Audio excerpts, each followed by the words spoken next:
In 1978, two young men dressed in white shirts walked into a Las Vegas casino. Many would think that they were there to gamble, but that was far from the truth.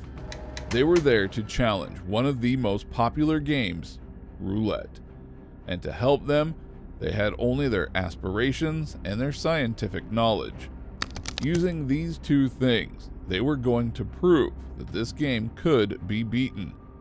This is the story of how two nerds beat Vegas Casino with science. The story starts at the University of California. Two students, D.E. Farmer and Norman Packard, were getting ready to study physics. Like every other normal student, they wanted to study art, music, and literature. However, D.E. Farmer also had another fascination: casino games, especially roulette. He didn't want to win the game, he wanted to prove that the game could be beaten with a few laws of physics. Now, of course, what he wanted to do could not be done alone, and so he got on board his closest friend Norman. Norman was initially hesitant, but eventually he hopped on board when he saw the potential. They both hypothesized that because the inputs of roulettes are fixed, the outcome is not entirely random. They wanted to measure and analyze the variables of roulette, including the dimensions of the wheel, the ball's speed, and the wheel's rotation. To collect the data, they had to observe the actual game in a real casino. They wore dictaphones on their wrists in order to capture this data, and they concealed this with baggy long-sleeve shirts. Each time they tapped their fingers when the wheel passed a fixed point, they were able to record the wheel and ball speeds. However, their initial attempts were not too professional, but rather clumsy and awkward. It wasn't easy to hide the equipment and also tap the microphone at the right time. Despite these challenges, their theory was proving to be true. They found out that the ball and wheel speed were used to predict where the ball would land. Using this data, they were able to identify a section of 5 numbers where the ball was likely to land, and this knowledge gave them an upper hand. However, there was still the problem of refining their method, for which they needed their own roulette wheel. They did find a supplier, but the shipping of the wheel was challenging. The wheel was being held by the Port of Oakland, and Farmer had to convince FBI agents that it was not illegal gambling equipment, but rather an antique collector's item. After they had the wheel, they set it up in their dorm room and fit it with triggers and recording tools to capture precise and accurate data. Their next step was creating a system that was able to analyze the data in real time.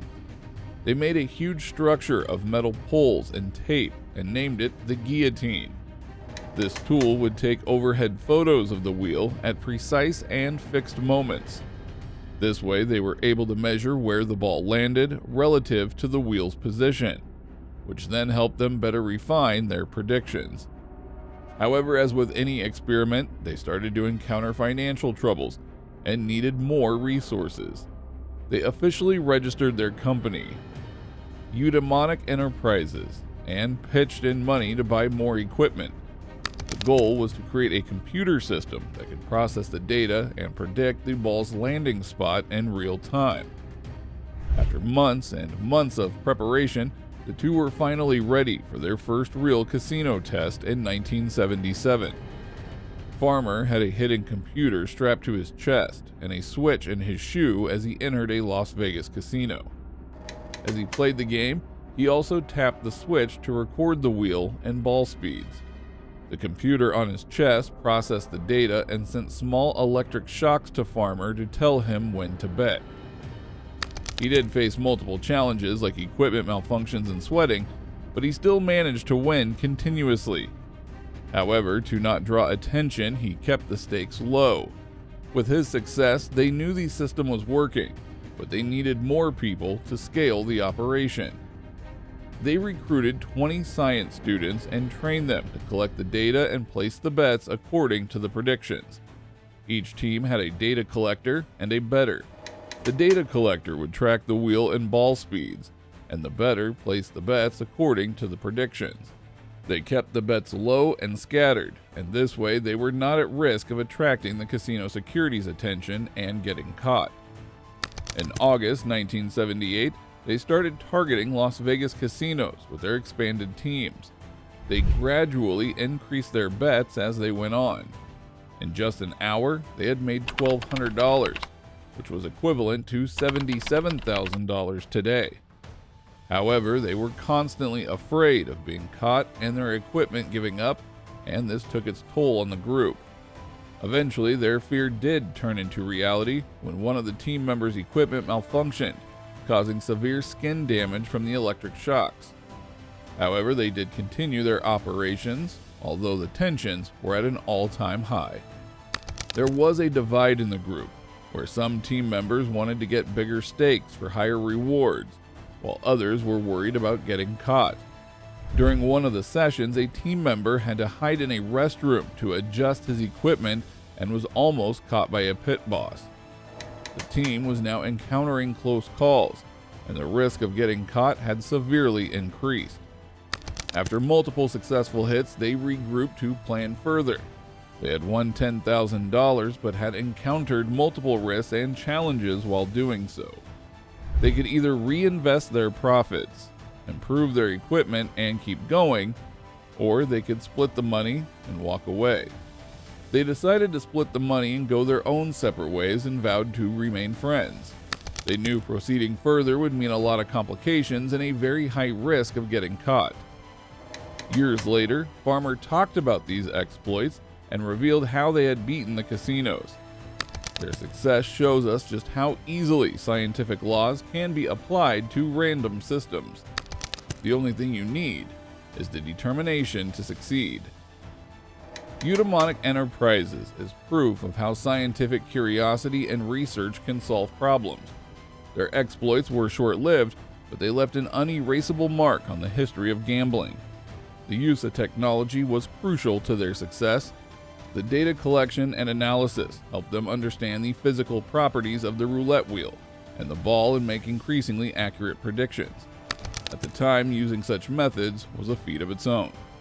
With the guillotine, they were able to identify patterns that were not visible to the naked eye.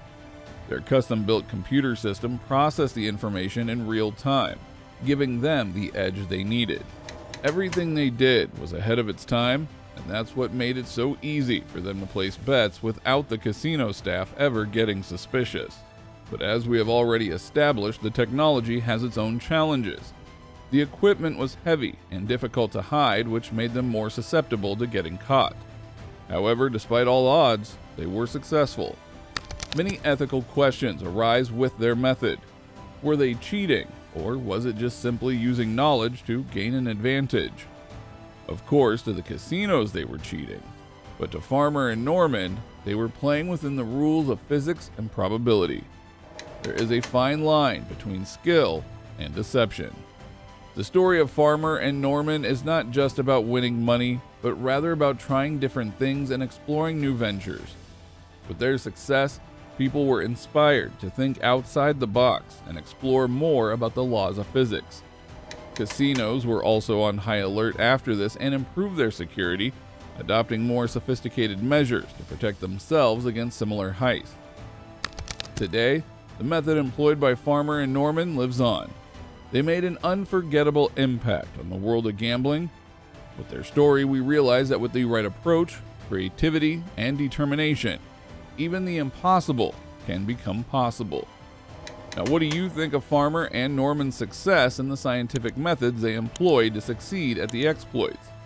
Is it cheating or not? Let us know in the comments.